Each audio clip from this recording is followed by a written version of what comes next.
Good evening, everyone. Thank you very much for joining the To Hull and Back podcast, proudly sponsored by 6 Yards Out and Pearson's Bar. So we've got 4 people today, 3 guests. Will and Ant, you're back on after a little hiatus. So how are you two guys doing? I'm all right, to be fair. All right. All right. Well, hopefully we can get better than all right, because we've got some fun stuff to talk about, other than the previous 2 matches, which of course were hardly fun. And I prepared a little game for us later about previous managers, the previous 8 managers since Liam Rosenior was last a Hull City player. Although actually, now that I think about it, most of our managers have been pretty rubbish, so I don't know how fun that's really going to be. However, we've got first timer, Rich. Thank you very much for coming on. How are you doing today? I'm good, thanks. It's a pleasure to be here, finally. Marvellous. Okay, so we'll touch on the Blackburn result to begin with. Another very disappointing result. I don't know how badly we really played, but we had few chances. But really, Blackburn are a very good team, so it's not that bad. But Will, what did you think of the performance on Saturday against Blackburn? I thought similar. I thought we played well, but apart from we just couldn't break through their defence, which was obviously a major issue when trying to score goals.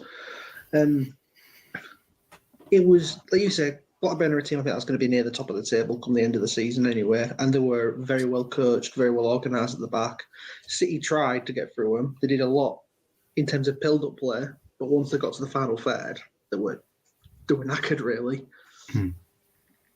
Yeah, and would you agree with that assessment? Yeah, I think everywhere on the pitch, barring the final third, we were fine, which is the frustrating thing. When you're coming out of a game and you're thinking, do you know what, we actually played well there, but you've got nothing to show for it. And unfortunately, when you're in the situation that we are, where we're getting bad result after bad result. I know we're on the back of 2 really good results, but where we'd scored 7 goals in 2 games, I think that made it more frustrating that we couldn't seem to break them down and find a way in.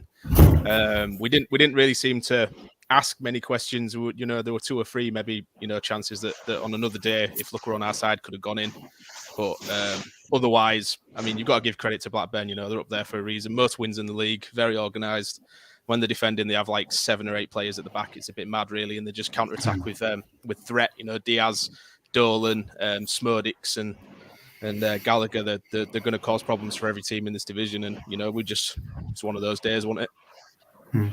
Were you disappointed with the result, Rich, or do you think against a very good Blackburn side, is that an acceptable result for a team that isn't really playing that well at the moment? I think come the end of the season, it'll feel a lot better than it did. Because they're a decent side, aren't they, Blackburn? So they're going to be there or thereabouts come the end of the season. So, I mean, on our current form, it's disappointing, but come the end of the season, I think we might think differently. Mm-hmm. Yeah, I mean, I didn't really expect much. I mean, I think I might have predicted us to win that game, but really, Blackburn are a very good team. I think they are, first or second or third, and they're a very good, solid team. They've got exciting attacking players going forward, and, we conceded a goal fairly early on, as we tend to do. And, yeah, it's not really an awful result. It's just a shame that we killed that bit of momentum we had from the previous 2 wins. And not getting anything out of that game was disappointing. But really, it was the game against Middlesbrough, who are down there near the bottom of the table with us, that I really expected us to get something from. So, I mean, I don't really know what to say about it, because we conceded, the similar sort of goals to how we normally do. We got a bit lucky with the goal, but really attacking, we had a lot of the ball, but we didn't really create a lot of chances. It just seems like the same sort of game we've had for the last, most of the last games. So, Ant, was it just a case of, same old City? I think there's like a mentality problem at home at the minute. I don't know if it's added pressure or, the atmosphere maybe taking a bit more of a downturn in, after recent results. after such a good start to the season, obviously, as well. We were really good at them, won the first 3, didn't we? It's just, I think against Middlesbrough, it was one of those where it's a case of it's a team in the bottom 3 that come here and beat us. We see it all the time, every season, guaranteed, 2 or 3 times. It's just the first half, I think we were really poor. But then we started the second half in the ascendancy. I think we were the better team. And when Cyrus Christie scored, I genuinely believed we'd go on and win that game. But, a poor refereeing decisions led to a free kick in the box, which, you still got to defend. You've still got to get rid of it. And we really didn't do that, did we? If you watch that goal back, it gets worse every time. Like the fact that there's someone at the far post completely free anyway is ridiculous at this level. And then, 2 or 3 players in the 6-yard box, no one taking, leadership of the situation and just clearing it. You got Tufan moving out the way. Figs didn't really know what was happening. He didn't know his surroundings and own goal. And then there's your momentum killed. And Middlesbrough were pretty comfortable from that point onwards, I think. And what's worrying is that, Boro are really poor this season. And I think it's similar to the Huddersfield game in the sense of, these are the kind of teams that we should be beating. If we're wanting to be mid-table at least, I think these are the kind of games that make people worry about the fact that, if this vein continues for the rest of the year, then it's going to be, I think, a bit of a struggle. But hopefully now, obviously, for better reasons, I think there'll be a bit more stability going forward. Well, potentially, that is the hope. I mean, I think you're right. Last season, especially, I think we would have thought that game against Middlesbrough, another team, at home, another team low down in the table, it was sort of a relegation 6-pointer. Of course, we're not really thinking about that. We're not really thinking about relegation as a real possibility this season. But I mean, unless we didn't have any manager, I think, I'd certainly be worried. Especially if we didn't have players coming back from injury. I mean, there are a lot of reasons why, even though we've spent a lot in the summer, why we should perhaps be worried. But as you said, hopefully it's going to be better. Rich, we conceded another 3 goals. 2 of them were, own goals, but they're still quite poorly defended. What is there left to say about the defensive issues? And is there anything, you can do, changing the system or something to improve it? Because at the moment it just seems folly to, try and deal with that. Well, for me, especially against Middlesbrough, I think the left-hand side of the defence, for me, is a bit of an issue. I thought Fleming left his winger far too often. Mm-hmm. I can't remember if it led to was it the first or the second goal, but Greaves was covering Fleming, and we saw how bad Greaves was at left back in the last game. He was terrible. He's not a full-back. He's got no legs, has he, for a centre half? So I don't know. I think it's just that particular side of the defence, and they seem to chop and change a lot as well. I think there's been far too many names in there. So a good solid 4 and stick at them. I think Fleming. I think it's tough. I think it's tough for any. Isaiah Jones, I think, is one of the best right-sided players in this league, isn't he?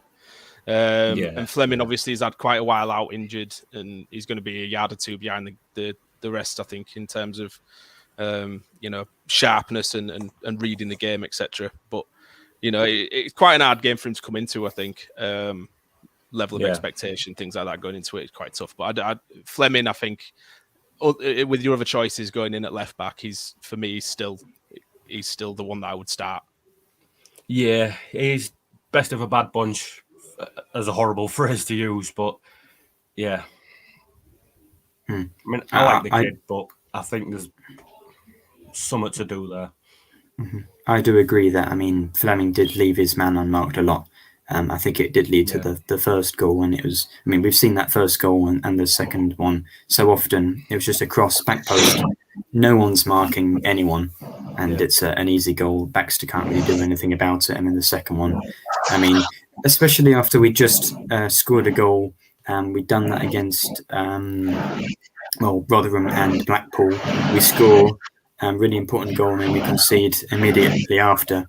It's a great shame that we couldn't, hold on to that point when we had it. But one positive about the goal and the performance is that Cyrus Christie has been playing really well. So, Will, how impressed have you been with Christie, or is that not really a big positive to take away? I think going forward, Christie's been very, very good, but like the rest of the defence at the back, he has been dragged out of position quite often. I noticed when I was watching from up in the heavens against Boro, a lot of times that entire right side, there was no person stood there a lot of the time. But going forward, he's clearly a fantastic player. Fantastic player. It's just the problem we weren't really using the wide outlets that much, particularly in the first half. And it was obvious they kept making the runs and they never kept getting the pass. And he changed it up obviously when he changed it up and then we got the equaliser and we looked like we were going to score again. And it was all through the wide player. But for some reason after they went back in front, he never tried it again, really. And I don't get it because that was clearly our main outlet going forward. Yeah. Well, I mean, he's a Republic of Ireland international, so I would assume he would be a good player. I think we're starting to see the best of him. He scored 2 goals in 3 games, and I mean, if everyone was playing to their top potential like he's doing at the moment, we'd be fine. But it's a shame that really he's been one of the few players that seems to have been performing really well. And then, of course, again, he's not been doing that well because he is part of a truly atrocious defence. We have the joint worst defence in the top 4 divisions. So really, I don't know what there is to do. I mean, and should we start McLaughlin or something, or do you not have any ideas either? Because I'm at a loss really. I would start McLaughlin personally, but there's obviously something wrong with him. I don't know, mentality wise or something. Because this is Shotter didn't play him, neither did Dawson. So it'd be interesting to see if Rossi plays him. I think I saw somebody mention on Twitter that obviously the Bristol City game last season where we got absolutely drubbed 5-0 away, he had a really, really poor game. And I think that's kind of swayed the influence of Shotter at the time. And then we don't see what his attitude to being dropped is like in training, which is maybe why he didn't work his way back into the team. But for me, when you're struggling and conceding so many goals, you've got to. There's a player there that for the vast majority of his playing time last season was very comfortable and part of a very, our defense was our strong point last season. So for me, you've got to try him. I mean, there's this don't stick 2 left footers in, but they'll quite happily have 2 right footers in. So I don't get that argument per se. Like a right footer's more trusted than left. It's a weird one that, but Figueiredo, I think, despite having a bit of time out the team, has come back in and still looks a little, I don't know, he looks lost to me. I'm not sure if he knows his role or he just hasn't got that partnership with the players around him. But I just don't trust him with the ball either. So, like, we're trying to play out from the back, and it's interesting to watch, obviously, Rossi's press conference just then, because he's mentioning that he wants to play out from the back now. Which also, again, I was chatting to who I went to City with when we went to the Blackburn game, and it's weird that we signed Figueiredo if he can't play out from the back, but intended to play that way. If you get me, like I'm not entirely sure why you would sign a player that doesn't fit the system. So I'm not entirely sure. For me, I think Greaves has had an up and down season. Jones has had an up and down season. Coyle, Elder, all had an up and down season. It's just a very inconsistent team from top to bottom. And I think it's due to, the midfield, I think, for 2 years was hardworking, dynamic, box to box, and it changed this season.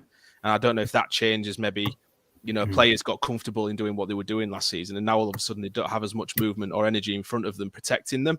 So they're trying to overthink and do a bit more to protect the goal, but it's actually doing worse. That's the only thing I can think of. And for me now, Rossi, all he has to do is come in and literally just get us going back to basics, trying to stop conceding. Even if we're going to try and grind out 0-0s, 1-1s, scrappy 1-0 wins. We've just got to stop conceding now. We've got to stop that. And then they get the confidence again and we can start to play a bit more open as we go along. But yeah, the defence is a real worry. Like we say, it's a lot of goals conceded. Yeah, I agree. And I think a lot of that goes back to really the reason why we're doing so badly is that even though we've signed a lot of good players, it seems that the summer transfer dealings was a bit inconsistent. I don't think we did sign the players Shotter wanted to. So, I mean, Rich, I'll throw this to you. In the January transfer window, I don't know how many funds there will be available, but do you think the defence is definitely something that needs fixing because it didn't get any except Christie, who's more of an attacking player, and just Figueiredo, who's been quite poor. It's not really had any additions in the summer. Yeah, definitely. I think it's something that they should look at. But then again, on the flip side, is where do we draw the line? I mean, how many signings did we bring in over the summer? There was loads, weren't they? We're up and down. We're winning. We're losing. We're losing. We're winning. We're drawing. I mean, I don't want to upset the apple cart and bring in more players for them more players to start, taking time to gel as well. There's still a couple to come back from injury as it is. So I'd be hesitant to sign more, but I think we need to, really, don't we? Yeah, I mean, Will, what do you think about that? Do you think Rosenior might be, another defensive coach like Dawson, who was a defender? I mean, do you think it's up to him to improve the players we've already got? Oh, of course, he's going to try and improve what he's already got on the field, but I do think his focus will be on the main problem, which is defence. Because when we're going forward, when we do actually, goal-wise, when we actually have had chances, we've normally put them away whenever we've had a chance. The issue has been creating them or getting through a specific defence. We're better going forward than we are in defence, and I think that's the key. As long as you're not conceding goals, you're getting points. Simple as that. Yeah, and talking about scoring goals, those have dried up as well. Alex has just commented Oscar's stopped scoring goals as well. I think it's 1 in 11 or 1 in 12 for him now. He's not been playing, but he's played most of those 11 games. He's started about 6 or 7 of them. I don't want to say he's overrated or something, because I think he is a very good player, but a lot of his goals have come from little half chances, really, not even great quality chances, but even those have dried up. So I think that just shows how bad we've been. But do we think at a certain point we've got to accept that maybe he's not doing enough as well, even though he's not getting a lot of service? What do you think about that, Ant? With Oscar, it's straight, because I think that any striker that you put up front in this side at the minute is going to really struggle, and it's just because like we keep saying, I think the midfield on the good days, like it's shown at Blackburn and at Blackpool and Rotherham, when there's hard work and creativity, whoever's up front will flourish. The games which has happened most games this season, where we don't really create much, it's going to be tough. And I think what put Oscar above the rest at the beginning of the season was the fact that we weren't really creating anything, but he was still scoring goals because he made them himself. So he would force errors from defenders. He would, press them into a mistake, or, try and pick up a loose ball in the 6-yard box. He was getting these goals. And I think that maybe as the season's gone on and he's having to work so hard for 90 minutes every game, it got to him a bit more. So he's not putting himself in those positions anymore, because he's coming back and trying to do even more. Whereas, we just need him to stay in and around the box and just be dangerous, because like that sight we had against Middlesbrough forced a good save from the goalkeeper. That's where we need him. That's what we need to be doing. We've got quality players that can put the ball in the box. Fleming's shown that he can cross the ball. Christie's shown that he can cross the ball. So if as long as we can provide whoever's up front, they'll do well. Like Longman scored 2 and 2 when he played up front.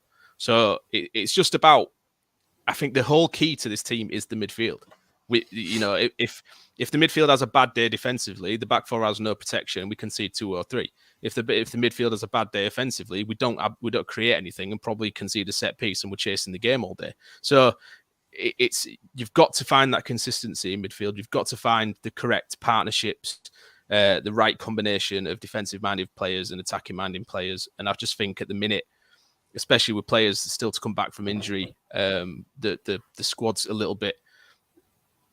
We don't know who our strongest 11 is, kind of thing, and I think that shows. It'll click eventually, but like Seri and Woods have shown that them two sitting is very good when they've got Slater and Dock ahead of them.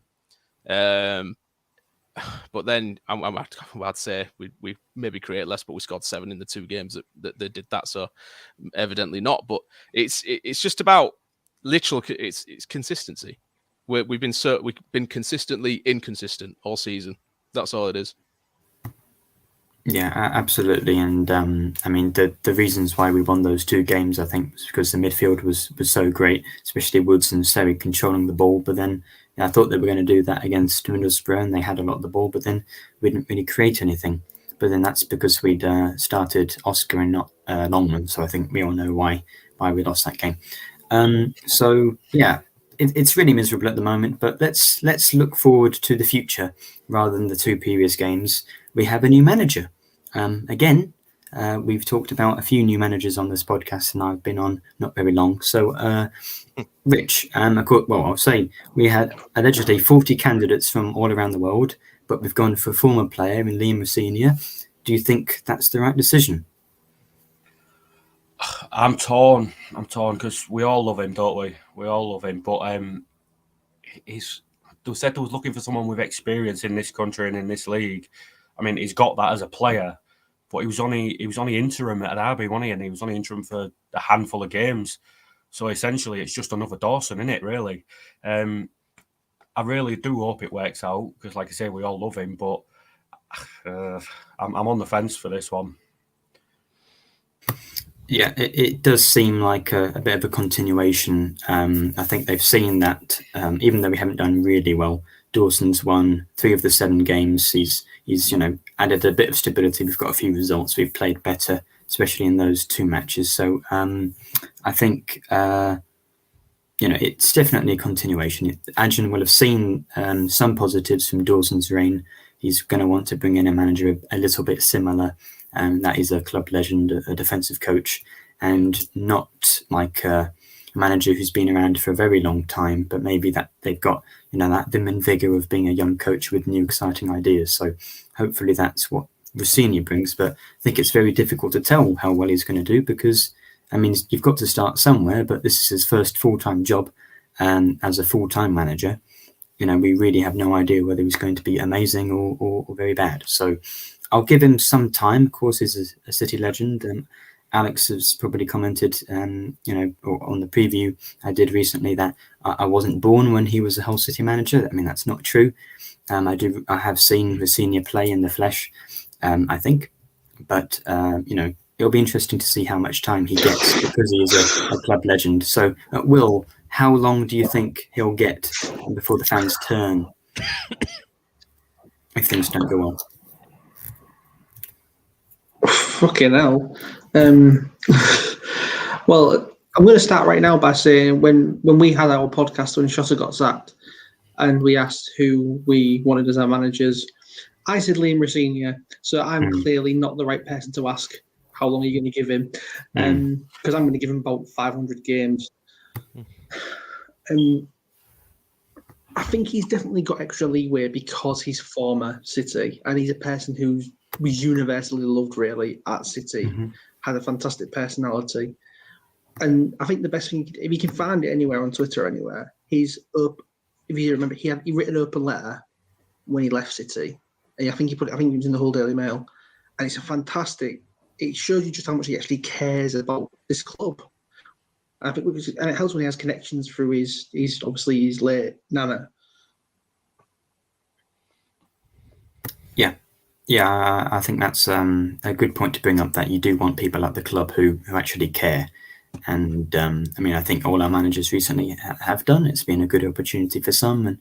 And again, I don't know how what he's going to do. I wanted someone with a bit more pedigree, either from another European league or with more experience. But and do you agree that he should get a lot more time? Because if we brought in Pedro Martins, I think, for example, or Corberan, they've had much higher pedigree and managed at higher clubs. The expectation bigger. But do we think we should just accept that Adjan, what he said, that this is a multi-year project, and give Rosenior time to build a squad? Because Shota really, he came in, he had the one window, and then maybe we expected too much of him. I think it's a very smart appointment. You'll have probably seen I've been asked to contribute to various Twitter channels lately. I've said on all of them that it's a very good appointment. I think that the thing that goes in Rossier's favour for him being a long-term manager is, I think what makes it a smart appointment is that because he's so loved by the fans and understands the club and everything like that, the fans would give him that bit more time. You see, if you look back at hindsight, if we'd have hired Pedro Martins, he's got this you know, boasts a very nice CV, managed in Europe, etc. If we play poorly for the first 6 or 7 games of his tenure, we're saying, you know, it's very, very easy to turn on him instantly. You know, why are we getting another manager that had no championship experience? So it's probably a bit of a blessing in disguise that he actually didn't take the job when he was offered it. And then Adrian's probably had a, you know, reevaluate of everybody that's applied and gone, right, look, so we need to bring somebody in that we can give time, that the fans will support even through, you know, the bad results, the bad phases. And someone like Rosenior, and especially the way he speaks in like press conferences and the way he sort of conducts himself in both the media and just as a person, like he's absolutely brilliant. And I think that natural charisma will just help people just be like, he'll get it right eventually. And I think this is the perfect place for him to do that because, you know, we've got an ambitious owner who I'm assuming will back him. Whether it be quite significantly in January, maybe not. It'll probably be on a smaller scale in January, 1 or 2. But then we'll see where we are in the summer kind of thing. They've met with him multiple times, so he's obviously saying the right things. He obviously meets with the criteria of what Adrian was looking for in a manager. It must be promising, you know, eventually this attacking football that he wanted, unless he's changing his, you know, maybe broadened his expectations a bit there, Adrian, and allowed a bit more conservative style. It's just, you know, if you speak to everybody, even the Derby fans, you know, he was in charge for 12 games at Derby, I think, and he won 7 of them. So it was quite a harsh sacking that, you know, that they let him go and brought warning for starters. And all the Derby fans absolutely love him. He's got experience underneath Rooney in very difficult circumstances. Go on, Will. I was going to say, it's not just the Derby fans who like him. From what I've heard from people, Baz Cooper mentioned it actually the other day when I was speaking to him. I didn't give any names, but he said a lot of the Derby players think he's superb and he's absolutely going to go very far. His training methods are fantastic. He's so meticulous in the way he sort of drills stuff into you. He won't take any fucking thing for granted. I mean, even listening to him in the press conference, it makes me want to play.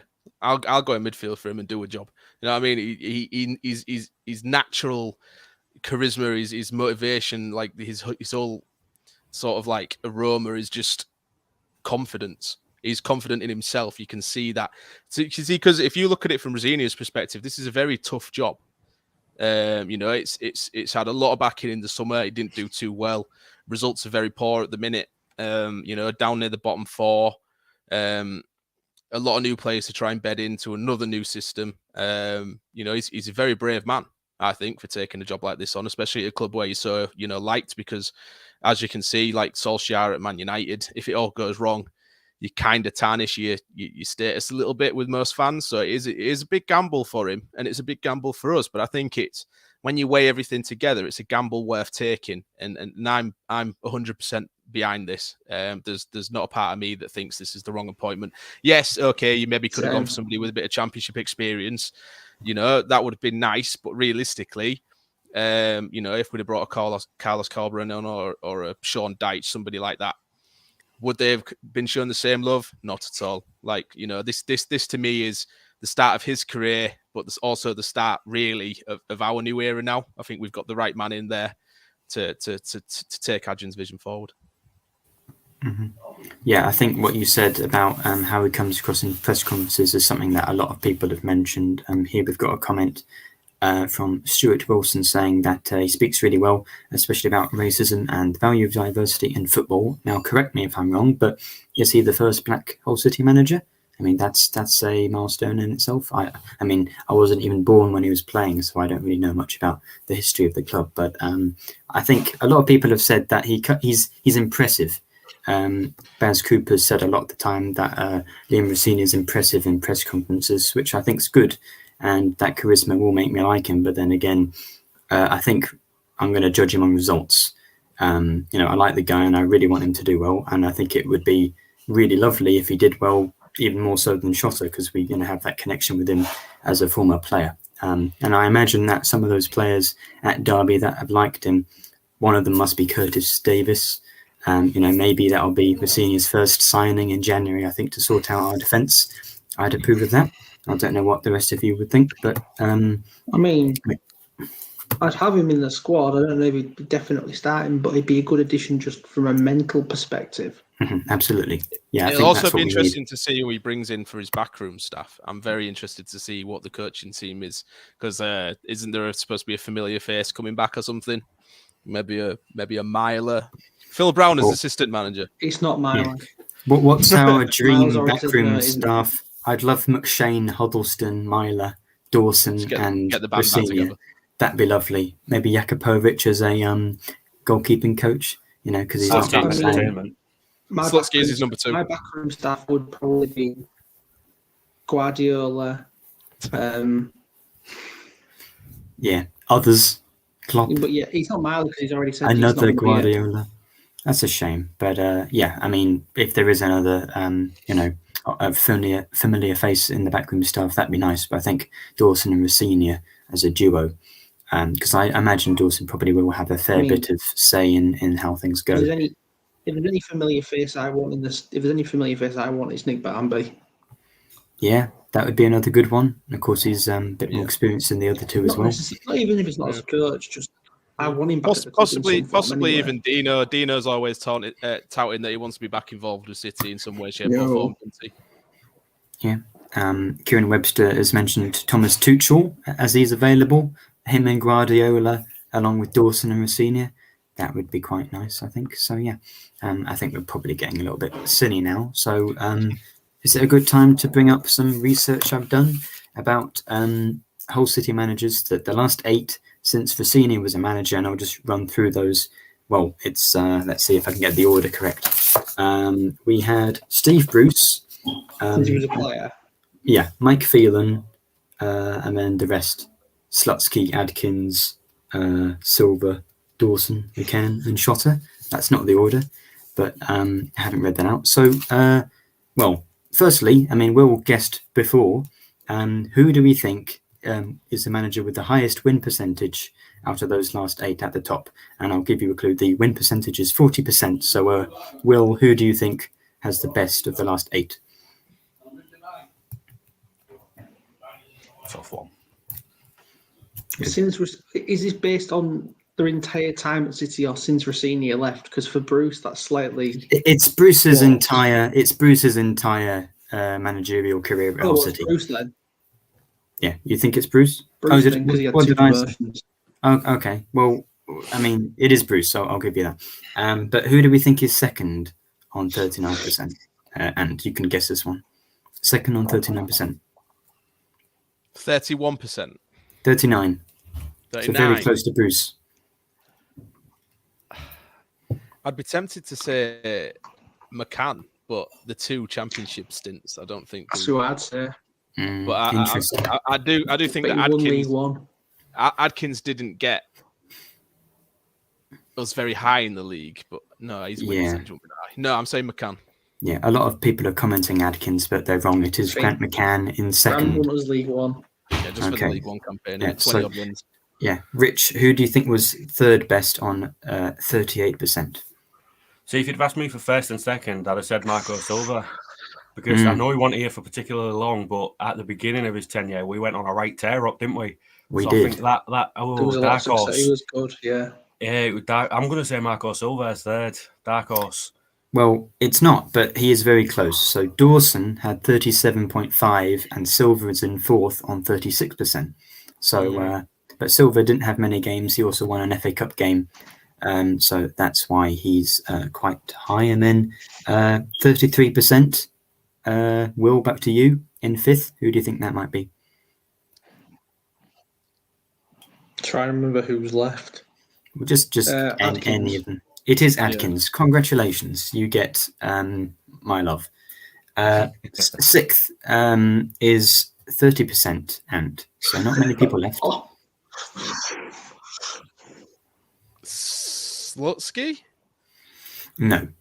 Slutsky is rock bottom on 19%. I thought Phelan would be bottom. No, he's not. He's not bottom. That was perhaps the biggest surprise. Slutsky is on 19%. So there's only Shotter and Phelan left. Rich, where do you think they are? Do you think Shotter's sixth or is Phelan sixth? I I'm gonna put Shota and then Phelan. Absolutely, that's absolutely correct. So the whole list is Bruce, McCann, Dawson, Silver, Adkins, Shotter, Phelan, and Slutsky. Now, I was saying to Will before the podcast started that the reason why our Phelan's number is so high on 25%, even though he didn't do very well, is that I'm assuming it's including the cup wins. And of course, he took us all the way to the semi-final of the League Cup.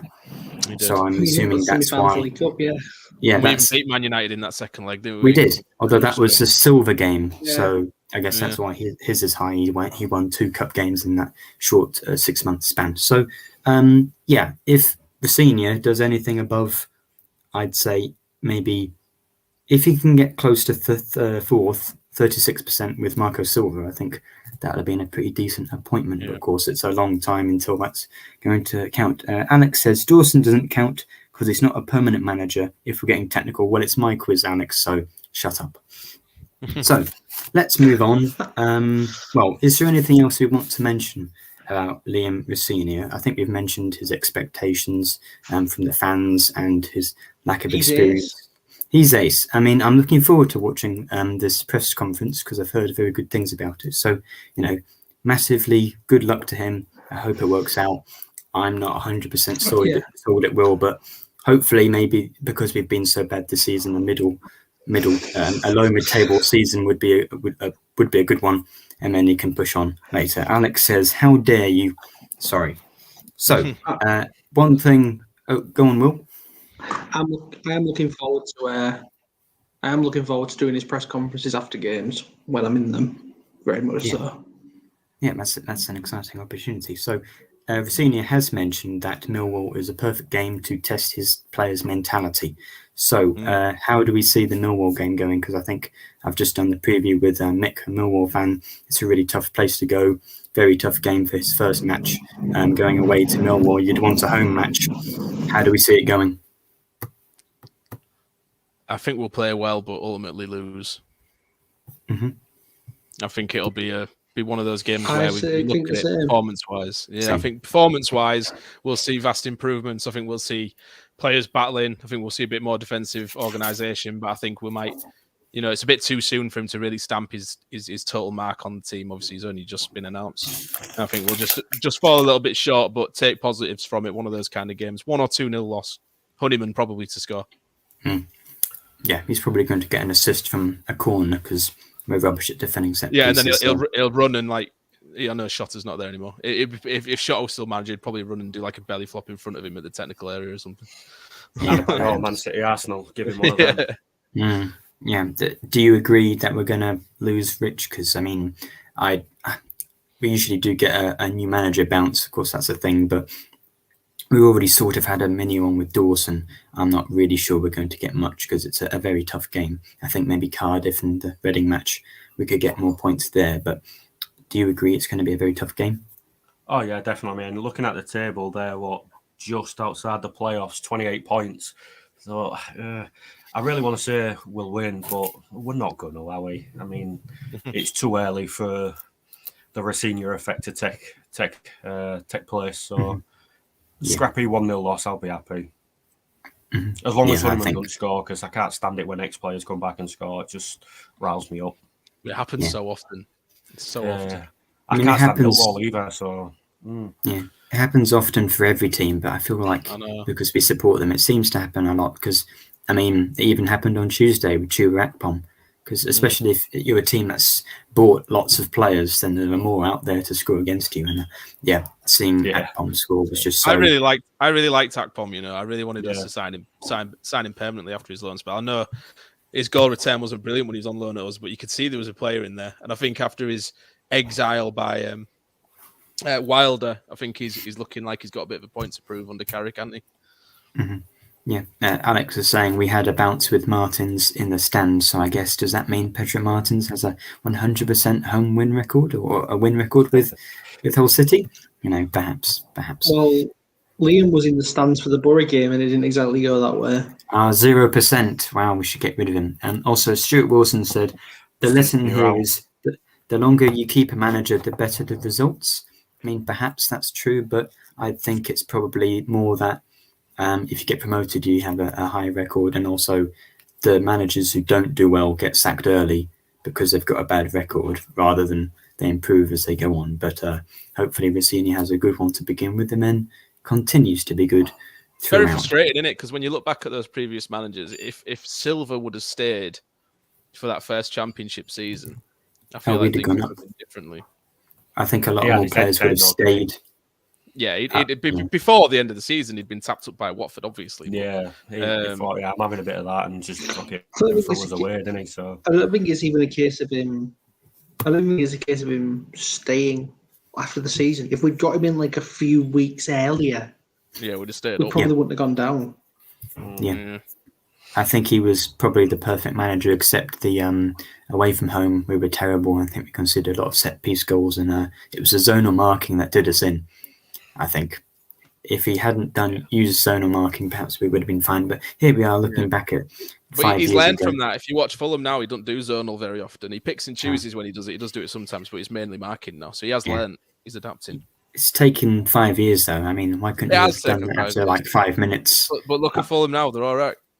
They are doing very well. And I guess it's nice to see him doing well, but it's just a shame it couldn't happen with us. So I don't really know how we're going to line up for this match. Of course, this is Rosenior's first match in charge. I'm not really sure whether there's a specific system he prefers, but I had a look at his derby games, the 12 that he managed in League One, and he sort of alternates between, which sounds perfect for our squad. He alternates between like a 5 at the back and then like a 4-2-3-1. So I think he changes it depending on obviously the opposition. I think he's a proactive manager in that sense. So he will see a team and think, rather than this team, this formation played well last game, let's play it again. He looks at the opposition and goes, right, they're going to hurt us if we play this formation, so I'm going to switch it up a bit and play it this way. So to me, that already excites me, that he's thinking tactically before the games, because we've been so used, I think, the last 2 or 3 years of such robust, stubborn tactics, that somebody coming in and being so proactive and wanting to already change the system before the game, trying to nullify the opposition's threat, is something we've not seen in a while. So that excites me. So we could see a good bit of rotation as well between players if we're switching systems all the time as well. Yeah, I think, with the players we've got and I assume we're probably going to do a lot of rotation the first few games, but really the most important thing is that is it a good time to bring in a new manager just before the World Cup? Because he's got that month, even if things don't go well in the next 3 games. And, we've got a very tough first match. Rich, do you think it's a good time to bring in a new manager? Yeah, definitely. We've played 18, 19 games, so, it's still early-ish days. These 3 games, it's kind of like a more important pre-season, if you want to call it that. 3 decent games, a month off, and then the 4th game, or the first game after the break, I think that'll be really when we've all gelled together. We'll have a couple of players back from injury. Maybe Big Ben will be back. Love him.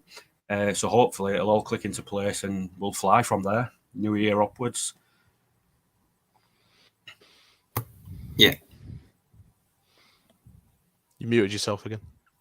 You don't know. You muted yourself. My apologies. That's very unprofessional. I believe we're going to have Tete, Aliar, maybe Traore back. And then Salah as well and that sort of thing. So, yeah, it would be nice to have a lot of these players back. Completely forgot about Salah. Yeah, and James Scott, I know he's not very good, but he's scored in, I think, an academy game. He's back, and Josh Emmanuel is back as well. So we finally know what's happened to him. He's back playing for the academy. That's fantastic news, I think. So, yeah, I think in a month, it'll be about a month and a half after the World Cup, it'll be great to have a much stronger team, and hopefully we'll have had a few good results either side of that break. But yeah, going to the question about whether or not this is a good time to appoint Rossi, I think this is probably a better time than if you'd have waited to the World Cup break itself, because Rossi's going to now be able to watch these players in these games, see players' mentality, the weaknesses, the strengths, what we're good at, whether or not this player is going to be able to fit into that system, etc. And then, even if we have 3 or 4 bad results, for example, and then we go into the World Cup break, he knows now what he needs to do and work on throughout that break, rather than finding that out afterwards. He knows full well that he can go into that World Cup break now and go, right, you need to improve on your distribution. We're going to play out from the back. You need to be more comfortable in this. Confidence-wise, you've got to be a bit better. You need to push further out wide. He can make all these changes in that break and come back a better team. So I think it's perfect time. Yeah, Rich, I really like what you said about that being a really important pre-season. Because even if we do lose all 3 of those games, I think, well, that will help Rosenior learn a lot. And, you know, we're already in a really bad position, so I don't think I'd like it if we lost all 3, but hopefully you can just get one good result at least, push us away from the bottom 3 for that month, because you don't want to be in the bottom 3 for a month, you know, seeing everyone else above you for that long. So yeah, and as Lee said on the comment, they'll be going on a trip to Turkey.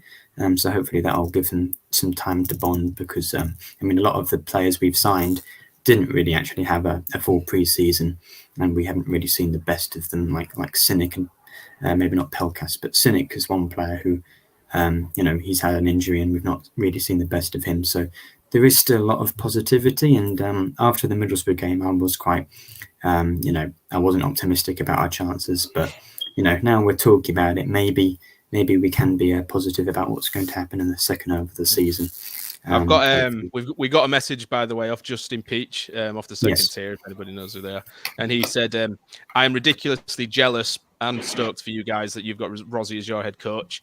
Thought he should have had more time at Derby. I hope to God he can be a success. The potential under him is Premier League football." So there you go. That's you know, a team that he was just manager of for 12 games. And Rossi has said he wants to focus on getting the club back where they were when he was here, which was technically European football, which would be nice, but yeah, I'll just take survival for now. Nice solid mid-table finish. Basis for next season. That's got to be the realistic game. Yeah, when I saw that, you know, DM from Justin, I did think, as long as we stay up this season, we can worry about that. But yeah, European football, if we can, you know, Rosenior gets us back to that, that'd be lovely. You know, that's the dream, isn't it? That's the dream. I think that's every fan's dream, having a. That's my biggest irk with Steve Bruce was that wasted opportunity in Europe, and I will never ever forgive him. Yeah, we should have got through. Weakened teams in those games. We should have got through, but I don't think the referees helped us very much. Because we may not ever see that again. That may have been our only opportunity of European football. Perhaps. To play treat it like a cup tie is insane to me. Absolutely insane. Yeah, we do have a 100% home win record in Europe, which we wouldn't have kept if we got through to the group stage. So, you know, I can always say that. That's a nice little trivia. That Loughran away goal. Speaking of Loughran, experience of the away goal rule. Yeah, that's why we went down. Yeah, and they've ditched it now. Speaking of Loughran, on the way into the Middlesbrough game the other day, I seen about 5 or 6 of them, Loughran fans going into the South Stand, Belgian Tigers. Yeah, made a little partner club there. Yeah, it's mad, isn't it? How our one and only game in Europe is. Oh no, there was 2, weren't there? Sorry, but yeah, Trenching we played as well. Yeah, Trenching. We seem to have bonded with Loughran, which is. Well, I remember on the actual day of the Loughran game, like when we went over to theirs, their fans were really accommodating in the pubs and everything. They were really friendly, and then we gave them the same treatment, vice versa. But I think I'm sure that they fell in the. I was going to say Loughran don't actually exist anymore. They dissolved about 2 years ago. Oh. There you go. That's a bit of financial trouble, isn't it? Well, I knew something that just depress everyone there. That's what they get for kicking us out of Europe, I'd say. You know, I didn't get any nice hospitality, so I know. If there's any Loughran fans listening, we are very sorry. Yeah, I'm not. Well, I'm not. I'm not about what I said, but I'm sorry the club went bust, of course. Yeah. Oh, save that. Right. So, really, I don't know whether we really are going to do a lineup prediction or anything, because I don't think we know really how. Well, we don't know what our best side is. No idea. Well, it takes forever, and there's 4 of us. So really, as long as Longman starts, I'm happy. So that's my lineup done. Will, what sort of thing would you like to see us line up on Saturday, Will? I don't know what I'd like to see, but I think he'll play a back 3, because he'll be thinking, I'm going to try my best to try and not concede a goal, see what I can do with that. but I don't know who he's going to pick. Yeah, I'd be calling for his head if we went boring. You know, I want us to win 5-4. That's what Adjan wants. So it's going to surprise everyone and go like 4-2-4. Yeah. I mean, we have a lot of wingers, so maybe that would work. Surely in a 4 up front, there's space for Longman to start, so I'd be up for that. Do you know what? I wouldn't. To be fair, I actually wouldn't mind if Longman. I think Longman should start. We've come full circle now. We have come full circle. You know what? Wow. The way I actually want to say a piece on Ryan Longman, because at the beginning of the season, his form was very poor. And I think that at the Huddersfield game, he also played very poor. But the fan abuse went a bit too far. And then I think that it says a lot about his character, his attitude, the way he responds is not to go into his shell, but to improve, to try and prove that the fans wrong. And in the games that when he started against Blackpool, I thought he was really, really good, and I thought he played better in that game than Oscar had for the previous 4 or 5. You know, he's doing the right things now, and he just needs to stay consistent now. I would play him up front against Millwall alongside Oscar. I would like to see a front 2. Because I'd like to see how that works. So I think that they would work off each other very well. Because Oscar's a bit more physical and creates issues, whereas Longman's a bit more of he wants to find space, run at people, and maybe find a bit of a poach opportunity. And I'd like to see him try and work together up front. Because I don't think we get the best of him out wide. I think he's shown that he's probably a bit better through the middle, which has surprised me. I don't know about anybody else, but I'm sure that when he first went to Wimbledon, he was meant to be a striker, and they kind of just put him out wide. At Wimbledon, he played everywhere, really, but I think because of that and where he's played at wing-back, people have sort of forgotten that he can play as a striker. So, yeah, I mean... I think striker's his natural position, isn't it? Yeah, I think seeing them work together might be interesting, because even though Tete wasn't necessarily playing up front as a striker, he was more of a winger, they did have that sort of... We did quite well with 2 strikers on the pitch.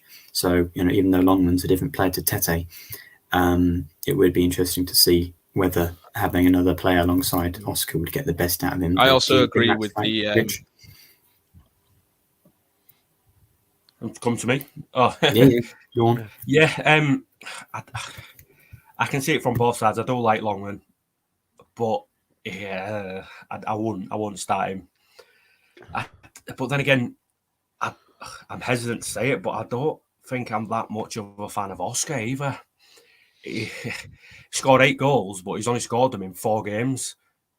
So, yeah, fair enough. He's banging them in, but sporadically. He's played 18 games, and he's scored in 4 of them. I don't know, but you could make the argument that it's what's behind him that's holding him back.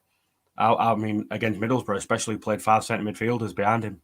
Well, what's that about? I don't know. Because it worked the 2 games before. Yeah, I mean, you could say that, but it just don't feel right. I mean, I like tradition. I like how it should be. Get Cynic on one side, and I don't know, Pelkas on the other. I mean, Pelkas isn't really a winger, but he's better there than I'd say Slater. See, I think the thing is with Oscar is you put him in a team like Burnley, he's scoring you 25, 30 goals a season. I think you can tell what kind of striker he is. He's a poacher who wants to be in the right place at the right time. And if you put him in a side that creates chances regularly, he will score regularly. He's struggling in this team because we don't create chances very often. If you look back at the amount of shots we've had per game, even at the beginning of the season, we went 5 unbeaten. We were only having about 4 or 5 shots in the game. We were just putting most of them away. The conversion rate was stupid. And then we went on a bad run, and the confidence has dipped a bit. But to me, Oscar, if we can get the team gelled, get players in the correct positions, put your more creative players where they need to be, your 2 fans, your Pelkases in them areas where it's going to be dangerous, he'd score goals. But like we say, we're just not really playing to his strengths at the minute, and it's probably frustrating for him. Yeah. Yeah, I mean, surely there is a better player in there from what we've seen, because I don't even think his hold-up play has been amazing, but he's a penalty box striker. We've got to feed him chances, and it's amazing really that we've got these players like Tufan and Sirik and Seri, Pelkas and Malman, and Christie and Coyle and Fleming and so many people, and yet we still can't create him chances. So I think definitely having another manager. I don't think he was signed to be the hold-up guy though. He's just having to play that role because Tete's injured. I think he's good in the air, and he's very strong. But he was definitely meant to just be the goal poacher in the area, and Tete was meant to be our outlet. But obviously he got injured. It's like when we had Fraser Campbell up front. He was the goal scorer. He had a lot of good. He was a good poacher like Oscar is. But then we had Jackson Irvine, sort of playing out position, or he'd go to the side and win the ball like Tete is, or should have been doing. So El Mohammadi under Bruce. Yeah, just because we've got a big striker doesn't mean they should be a target man. I guess that's what they were saying about Tom Eaves as well, even though that clearly was his strength. So I think the sooner Tete comes back and we get that partnership back of them two, I think that'd be fantastic. So last thing to do on this show, I think, is predict the Millwall game. I'm going to go kind of depressing 2-0 loss. I'm assuming you lot probably going to say something similar. Rich, what's your prediction? I'm going to go 2-1 Millwall. Pelkas getting the one for us. Mm-hmm. What about you, Ant? I'm going to say... I want to say 2-1, but I think it'll be 1-0. Yeah, I'll go with 1-0. Maybe 1-0 and it'll be like a really annoying set piece that we mess up on. That's likely. What about you, Will? Do you agree with that? I'm clutching at straws and I'm going to say 1-1.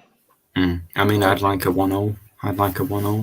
Do you know what? It would be very first Liam Rosenior game-ish to come away with something from the Den.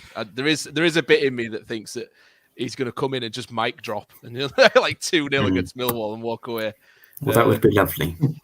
It's just it's thinking it. You've always got in the back of your mind we've only got one clean sheet all season, so we're realistically going to get a clean sheet of Millwall away.